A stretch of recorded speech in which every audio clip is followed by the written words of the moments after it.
Bismillah ar-Rahman ar-Rahim. Alhamdulillahi Rabbil Alameen. Wassalatu wassalam ala ashrafil anbiya'i wal mursaleen. Muhammad wa ala alihi wa ashabihi ajma'een. Amma ba'd. Ikhwatul Islami ibadallah. I'm putting forth this video as a result of a comment that was left on the last video I did, the Real Talk episode titled Masajid Within the Black Community and Passing the Baton. Now, for anyone that saw that video, then they know that that was me presenting what I was presenting of what I would consider to be negative aspects of that which is normally occurring within the black community in general. It wasn't narrowed down to a segment of Muslims within the black community, but it's something that's found within the black community in general. So it wasn't directed to Salafi Masajid within the black community specifically. No, whomsoever is in the black community is applicable to them, Salafi or non-Salafi. Salafi or non-Salafi. So anyone that heard the video and has basic comprehension skills would have understood that. They would have understood that. So that's one. And so what was talked about, one of the things that were talked about in the video was that within the black community you have a lack of people who are in positions of authority passing the baton to the next generation. In fact, one of the things that I mentioned is that there are many masajid that when the transition from the NOI to true Islam came about, that in some cases for those the leadership that was there back then, if they're still alive now, they're still in control of the masjid now.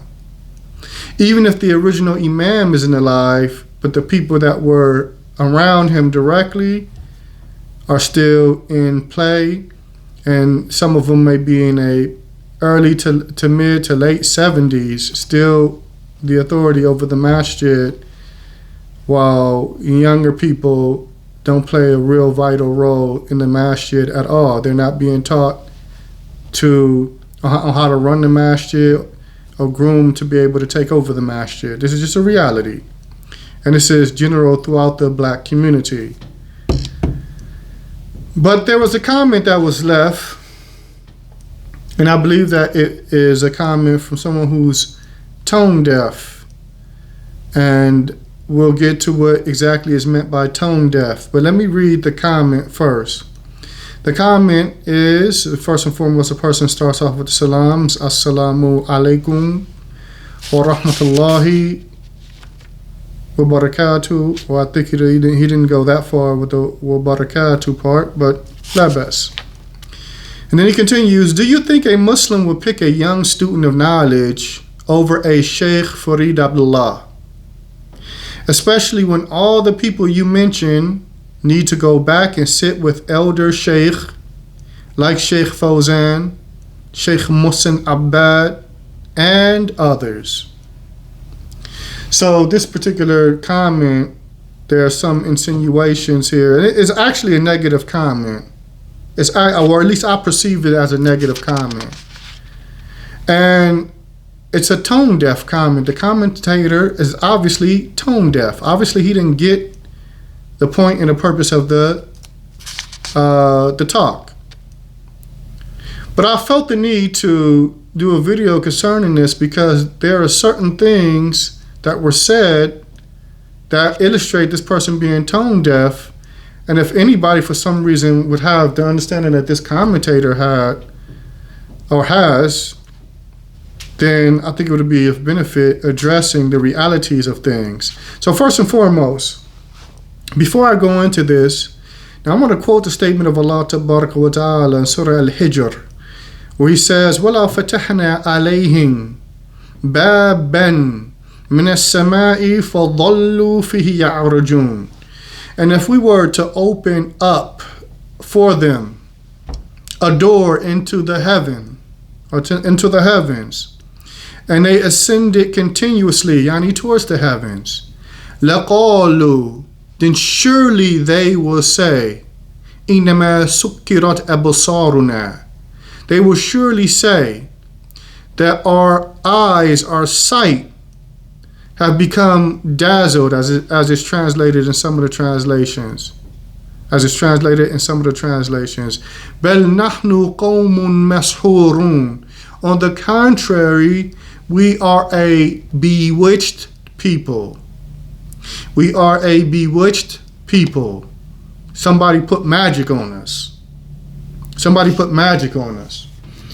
Now, I want to read your statement of Ibn Kathir. I actually forgot to bring my book, my hard copy of Ibn Kathir, so I have to read it from my phone. But Ibn Kathir, he says, يخبر تعالى عن قوة كفرهم وعنادهم ومكابرتهم للحق أنه لو فتح لهم بابا من السماء فجعلوا يسعدون فيه. He states, before I continue, Allah Tabaraka wa Ta'ala, or the Exalted, He informs them, or He informs about their strong disbelief, rebelliousness, and insolence towards the truth.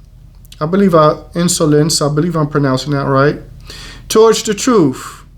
And that is, if He were to open up for them a door or a gate from the heavens, and then cause them to ascend towards it, they will not confirm that to be the truth.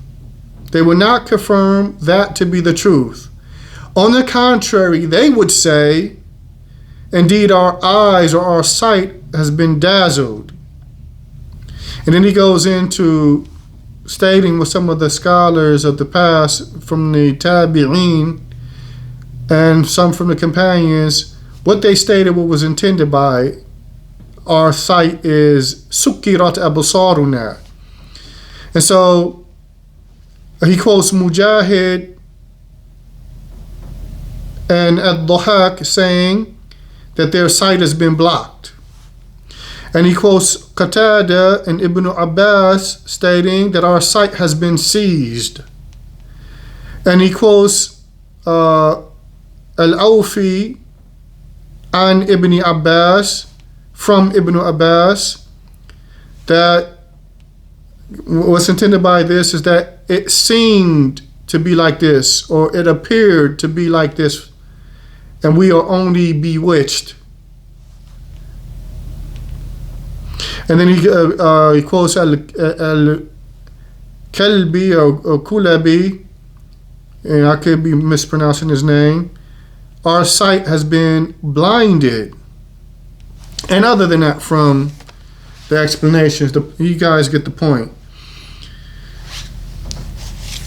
But basically what Ibn Kathir was stating is that these people the truth was being revealed to them, even if the truth were to be revealed to them as relates to the heavens, a gate being open, and they start to ascend towards the heavens, seeing that which is unseen to human beings.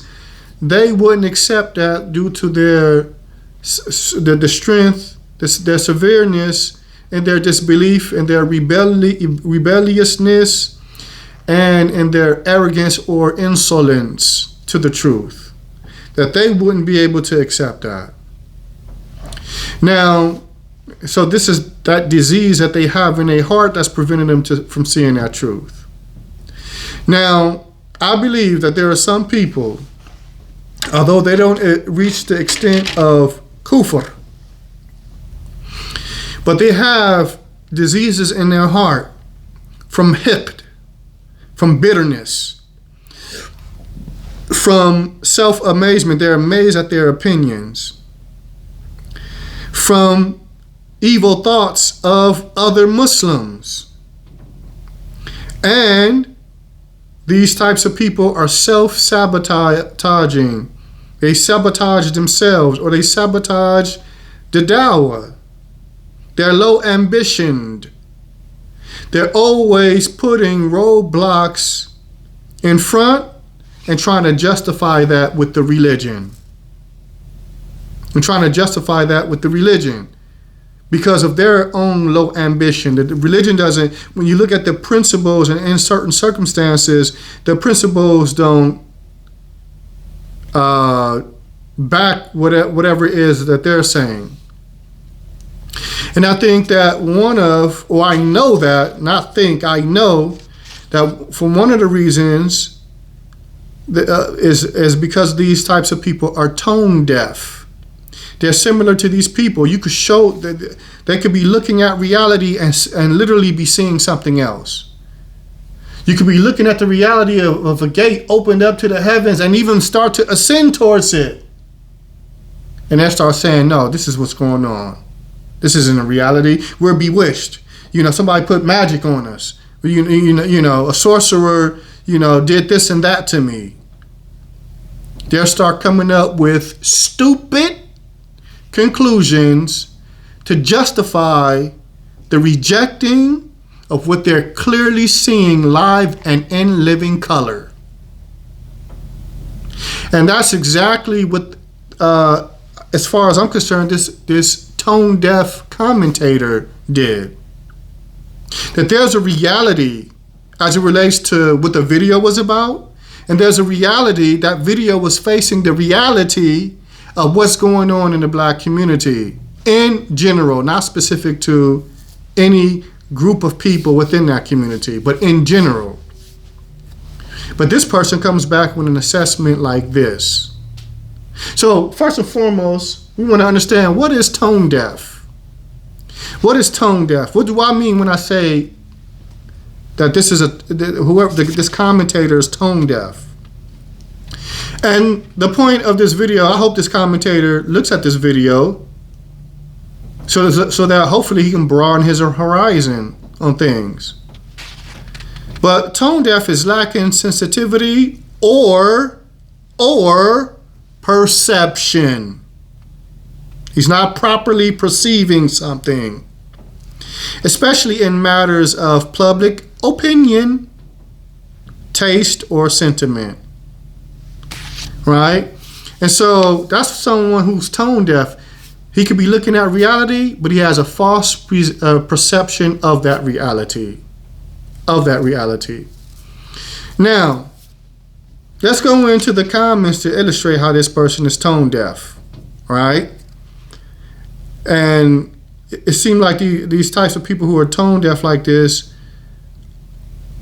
are insufferable and overbearing with their worthless opinions, right?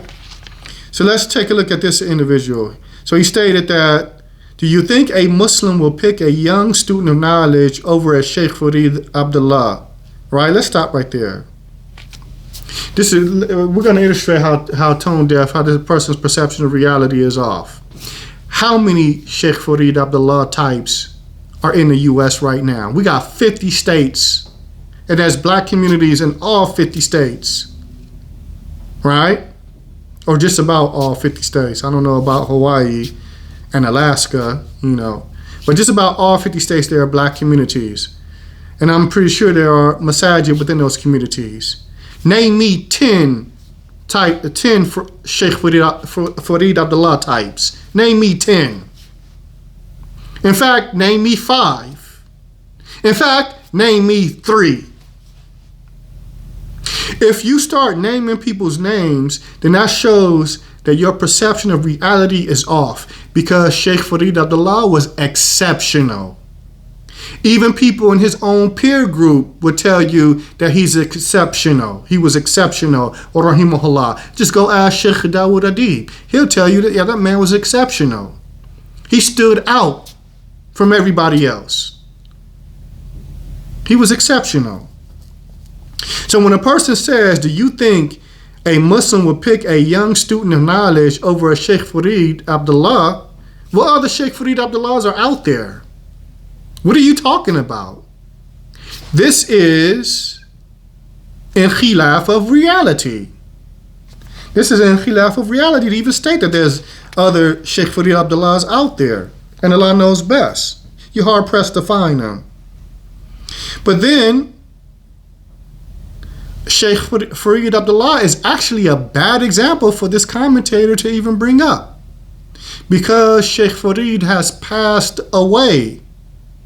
And the whole point of the video was that you have elders passing away. That's why they should pass the baton to the next generation, so that when they do pass away, that their situations continue to function without unnecessary problems occurring, without people vying for power, and thus forth and so on.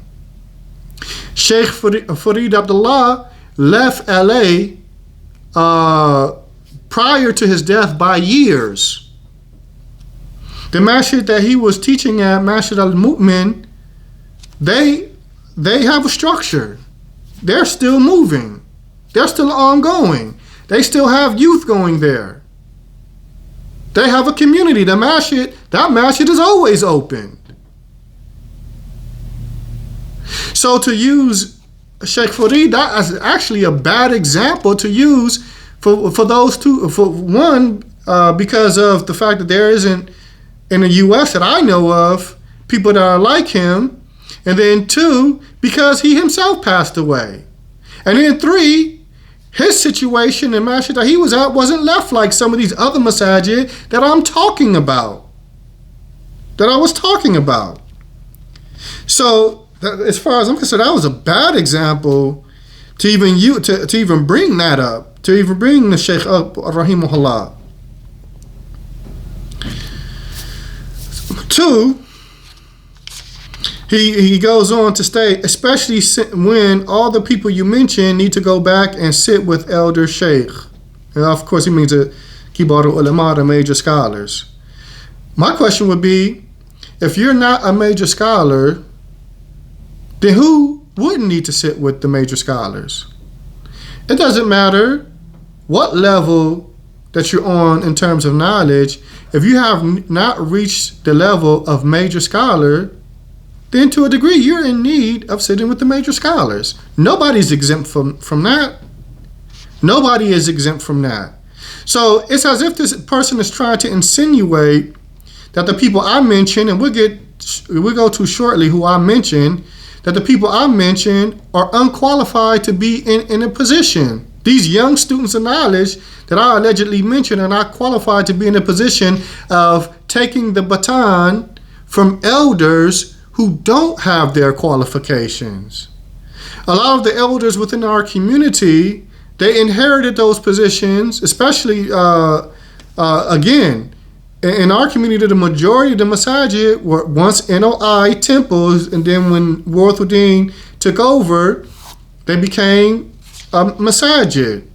Then you have other movements that weren't as plentiful in terms of members that were in the community too. The daughter movement, and other than them that I can't think of at the moment, or people that have backgrounds like being a Black Panther, then they accept Islam, like say for instance, Jamil al-Amin. But these were people who, although for the time they were in the position that they were in, they were really needed because they were leaders that set up communities. They weren't people that spent extensive time studying overseas or studying Islam in a more in-depth manner, like some of the younger generation has went out and done. They weren't people that spent 2 years, 4 years, 6 years, 8 years, or 10 years, where every day it was the dars that they were focused on. They weren't people that did that. The books that were coming to them, that were translated into English, they were going off of those books, even though some of the books that were being translated into English back in the 80s and 90s, a lot of them had a lot of mistakes in them. Spectacles of Death being a book that used to be popular within the Black community, and we know the mistakes that are in that book, right? Fadail al-Amal, another one. So when this person states that these students should go back and sit with the major scholars, one, who's exempt from that? If you're not a major scholar, who's exempt from that? Nobody's exempt from that. We even have scholars or people who, scholars, but younger scholars that on occasions you'll find a video of them in the classes with one of the kibar. So it's as if, again, he's trying to insinuate that these people are unqualified, but the statement is stupid. There isn't anybody who has yet to reach being on the status of a major scholar who's an elder in terms of knowledge. There isn't anyone who hasn't reached that level who's exempt from needing to sit with them, who's exempt from needing to return back to them during times of mishap that affect the Islamic Ummah in general. Nobody is. But again, it was a statement that seemed to be made to insinuate that the brothers I mentioned are not qualified. That's what it seems like the person was insinuating. And even when we deal with the scholars that he mentioned, Sheikh Salih al-Fawzan, Sheikh Abdul Muhsin al-Abbad, alhamdulillah, these are scholars of the Ummah. These are scholars of the Ummah. That happen to be Salafi. But the tone-deaf Salafi, most likely the people that he's taking knowledge from, these are du'at of the bubble that he's in. They're not du'at for the general Muslims here in the US. They're du'at of the bubble. Sheikh Farid Abdullah wasn't a da'i of the bubble. Sheikh Farid Abdullah was a da'i to the Muslims in general who happened to be Salafi. That's why he was loved by everybody. So much so even people in the bubble tried to attach themselves to his legacy. All right? But anyway, continuing. So this person insinuates that these people are not knowledgeable to take on the mantle. When again, first, there is no multitudes of Sheikh Farid Abdullahs out here. And the people who I'm clearly talking about within the black community, a lot of them, like I said, their history is their history. You know, their history is their history. This isn't to try to defame them or make them look bad. We're just stating reality here. Their history is their history. And so the only person that I mentioned from amongst anyone who's a student of knowledge in that video was Shadid Muhammad, and there was a context in which I mentioned Shadid Muhammad. So he stated from the people that I mentioned, they need to sit with elder mashayikh. So my question would be, with the condition of imams being the way that they are here in the black community specifically, where it's a lot of people who are elders and have been holding the positions down for over a decade, that are getting older and older. Some have died off. I know one masjid back in LA, since there's been about 3 to 4 deaths of the leadership or the main leader within a 10 or 12 year period. And every time the leader is replaced, he's replaced with somebody who was a part of what they dubbed the first experience, meaning the NOI days. It's not anybody that's not coming up that was, much younger, or someone who actually studied the religion in an in-depth manner. It's not anybody like that. So the point that I'm making is, the only person I brought up was Shadid Muhammad. You mean to tell me that this person would say and think that Shadid Muhammad is not more qualified in leading the community than what we see as a reality in the context of what I was saying past the baton? You think he's not more qualified than the people that I was the types of people that I was talking about, that I just mentioned previously? A Islamic University graduate, he's not more qualified than someone who is maybe in their 70s or 80s, never studied anywhere, Yes, he's a leader in terms of organizing like this, but when it comes to the religion, he hasn't studied anywhere. And he was put in a position because the old imam who held the community down for 3 decades, 3.5, 4 decades, he's passed away, and now he inherits it. And he was a foot soldier with that imam, for those decades, even prior to their Islam. Are you insinuating that Shadeed Muhammad is not more qualified than that type of person in terms of Islamic knowledge? Even if we were to give you, say for the sake of argument, Shadeed is not more qualified in terms of being an organizer and organizing things. You're going to sit up here and insinuate that he wouldn't be more qualified in terms of disseminating Islamic knowledge? Or myself, because I think I mentioned myself and it had its context.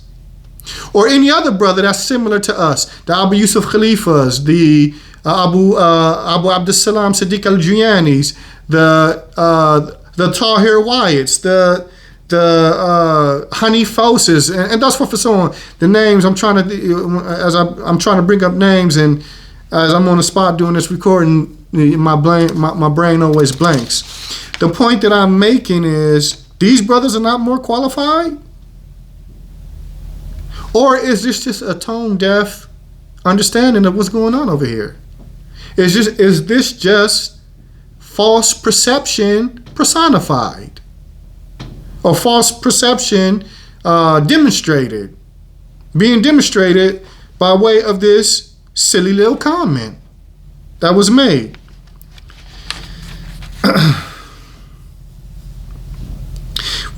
This is, again, but I've seen this before from some Salafis, some people claiming to be Salafi, that they have a bad opinion of callers involved in dawah. They have a bad opinion of callers being involved in dawah. They have this type of opinion that callers don't have anything to offer. And so for some people that get a little bit of Arabic, I only take from the ulama. You even have people who don't speak any Arabic whatsoever talking about they only take from the ulama. No, you rely on the translations that some other student is doing from translating a book of one of the scholars or a video of one of the scholars. You rely on the student's translation of that scholar's statements, and that's what you're taking from. These brothers are taking directly from the sources. You're relying on translations.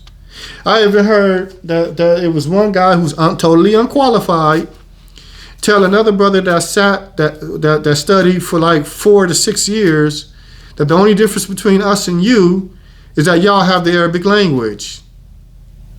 This person literally made a statement like this. But the question would be, when did you study usul al-fiqh? You have to have the Arabic language to study that. When did you study that? Anyway, I'm not trying to go there. That's another. I ain't even trying to be petty like that. The main point that I'm making is that's a really ignorant statement to make. That's a really ignorant statement to make. And the problem is with a lot of these brothers that claim to be Salafi, they have this bitterness in their heart for people, and this hasad. Like Allah gave these brothers something that you don't have, but you're constantly trying to degrade them and down them. There is no doubt, because I brought up Shadeed Muhammad, and this is what he made. There's no doubt that Shadeed Muhammad is more qualified to be in a position than the example that I gave that we find in the community today.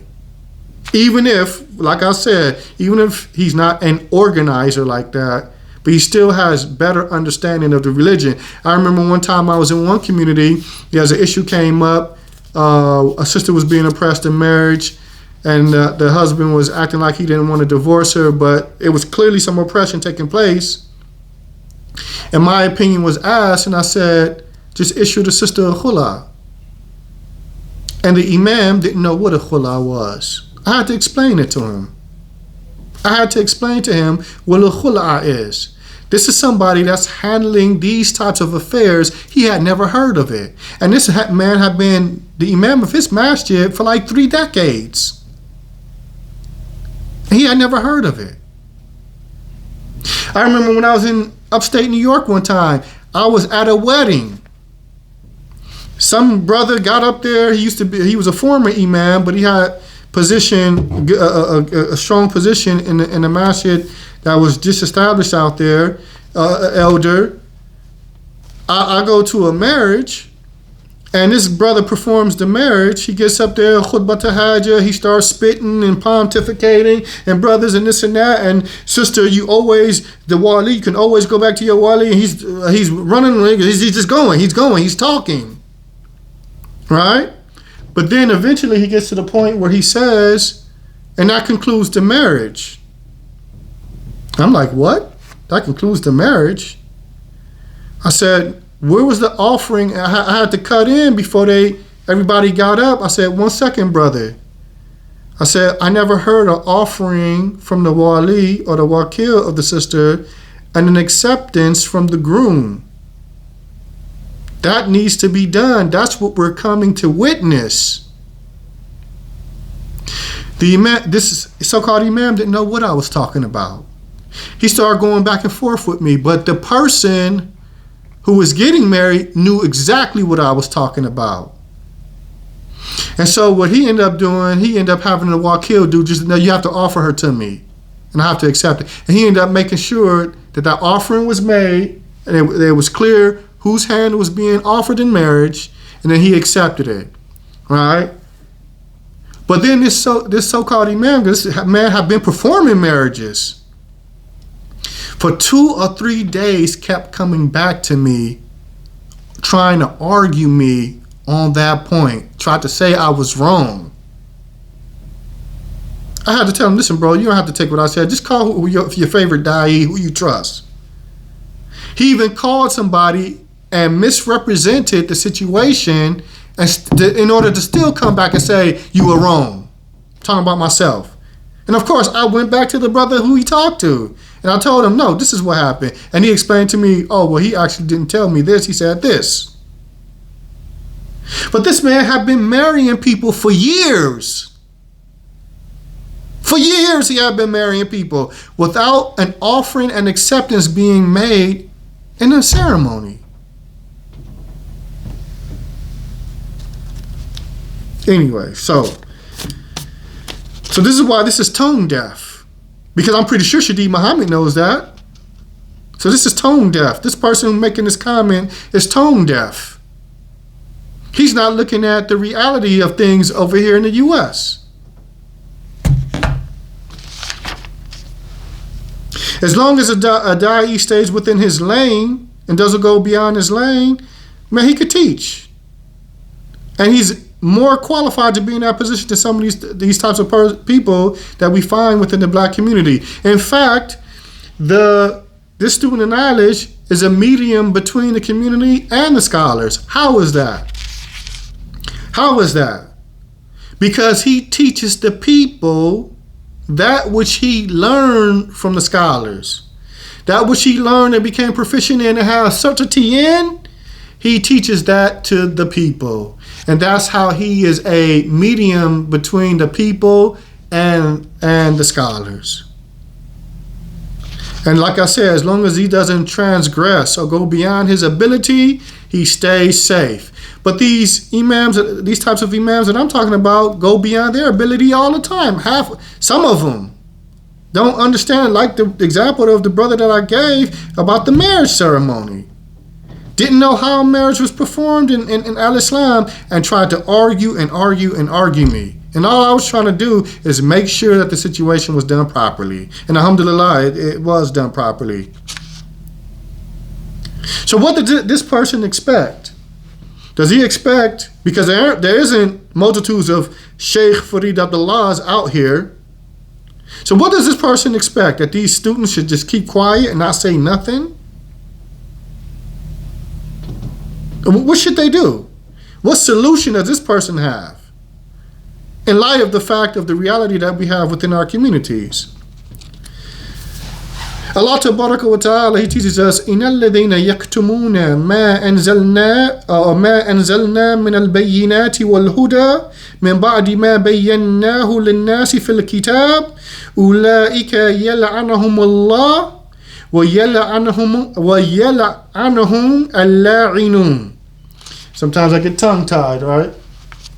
Allah Tabaraka wa Ta'ala, He teaches us, and those that conceal what we have revealed from the bayinat, from the clarification and guidance, after it has been made explicitly clear to the people in the book, min ba'di ma bayyanahu linnasi fil kitab. I believe I forgot to say fil kitab. They are those whom Allah Tabaraka wa Ta'ala curse, and they are those that are cursed by those that curse. So anybody that will insinuate that brothers that actually went overseas and studied and come back into the black community, where their knowledge is, they're in need. People are in need of their knowledge. And then will insinuate that these people shouldn't say anything and they need to go back overseas and sit with the scholars. This is a person that's tone deaf. This is a person that's not perceiving the reality, perceiving the reality of what's going on in the black community. This is a person that really should just be quiet. Like, your opinion is not worth anything at this point. I thought we all knew that. I thought we all understood that the people who should be talking about affairs are people who are, quote unquote, qualified to talk about affairs. If you don't basically understand the reality of what's going on the ground as it relates to a particular issue or subject, then I thought we were supposed to keep quiet. I thought it was al-ilm qabla al-qawli wal-amal. Right? I thought it was that. It sure doesn't seem like it's like that when ALanjelesi does a video and people want to make a comment in an attempt to try to criticize something. But what do you expect from people who have a bubble mentality? They constantly contradict themselves. They're constantly stepping on their own toes with their being low ambitioned and trying to use the religion to justify being low ambitioned or self-sabotaging. As far as I'm concerned, I don't have any type of people who are like this in my circle. Walhamdulillah. These types of people, they're not around me. Walillah alhamd. And these types of people who used to be around me, used to have some type of communication with me, they got lost a long time ago. Walhamdulillah. And with that, subhanaka Allahumma wa bihamdika ashhadu an la ilaha illa ant astaghfiruka wa atubu ilayk. I really don't have much to say after that. Assalamu alaikum wa rahmatullahi wa barakatuh.